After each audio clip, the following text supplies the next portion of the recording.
ഇപ്പോൾ എനിക്ക് തോന്നുന്നത് നമ്മൾ അന്യഗ്രഹങ്ങളിലൊക്കെ പോണത് ഒരുപാട് കാലങ്ങൾക്ക് മുമ്പേ പിന്നെ നോവലുകളിലൊക്കെ വന്നിട്ടുണ്ട്. അപ്പോൾ അപ്പം ഞാൻ ഇടയ്ക്ക് ഇങ്ങനെ ആലോചിക്കും, ശരിക്കും ശാസ്ത്രജ്ഞന്മാരാരാണെന്നുള്ളത്.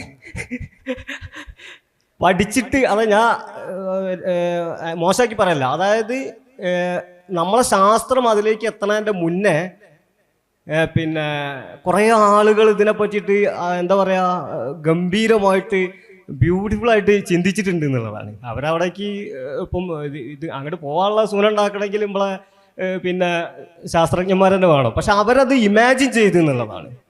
അപ്പം അത് സയൻസിൻ്റെ ഒരു സാധ്യത. നമുക്ക് ഇനി എന്തൊക്കെ ഇമാജിൻ ചെയ്യാം. അപ്പോൾ ഞാൻ വരുമ്പോൾ ആലോചിച്ച്, ഞാൻ ബസ്സിൽ ഫുള്ള് ബ്ലോക്കായിട്ടാണ് വരണേ.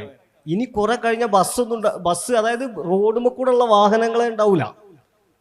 നമ്മൾ ചിലപ്പം ആകാശത്തു കൂടെ ഒരു ചെറിയൊരു സാധനം പോലെ ഇങ്ങനെ വരികയും ചെയ്യാം.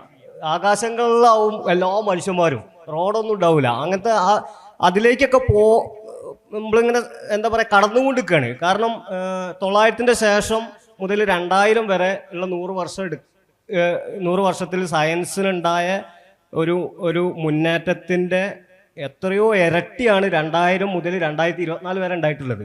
നമുക്ക് എല്ലാവർക്കും അറിയാവുന്ന കാര്യമാണ്. അപ്പം ഇനി അടുത്ത 25 വർഷം എങ്ങനെയാണ് നമ്മൾ സയൻസ് മുന്നോട്ട് ചാടുക എന്നുള്ളത് പറയാൻ പറ്റില്ല.